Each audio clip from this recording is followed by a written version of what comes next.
Oraingo honetan, hortaz, eragin dizueten minaren bidegabekeria aitortu nahi dizuego ahalik argien. Pairatu izan dozuen sufrimentua bidegabea izan zen, eta ezen inoiz gertatu behar izan. Ez dago hori legitimatu edo justifikatzen duen ezer. Hori egin nahi dugu gaur, azaroaren 10ean, memoriaren egunaren harira.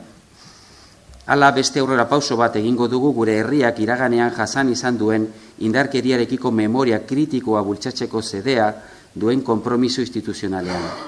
Biktima guztien oroimena bizirik mantentzen duen memoria, orainean zein etorkizunean giza eskubideekiko eta bereziki pertsonen bizitzeko eta duintasuna izateko errespetuarekiko konpromisoa helarazten duena.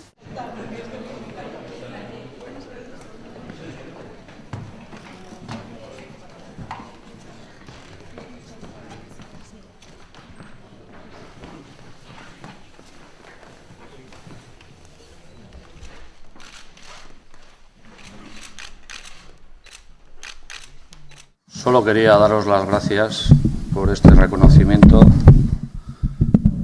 que, aunque tarde, creo que he reconocido, y a la familia, desde luego, no os podéis imaginar la alegría que nos da estos apoyos, porque aunque haya pasado mucho tiempo, la memoria no se olvida.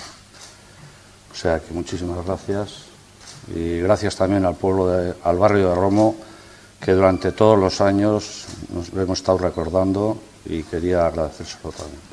Muchas gracias. Gracias a todos.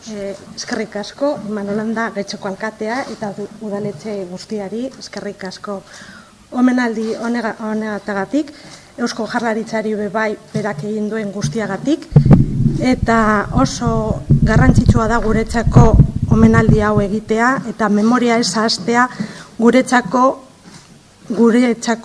memoria egunero da. Eskerrik asko guztioi.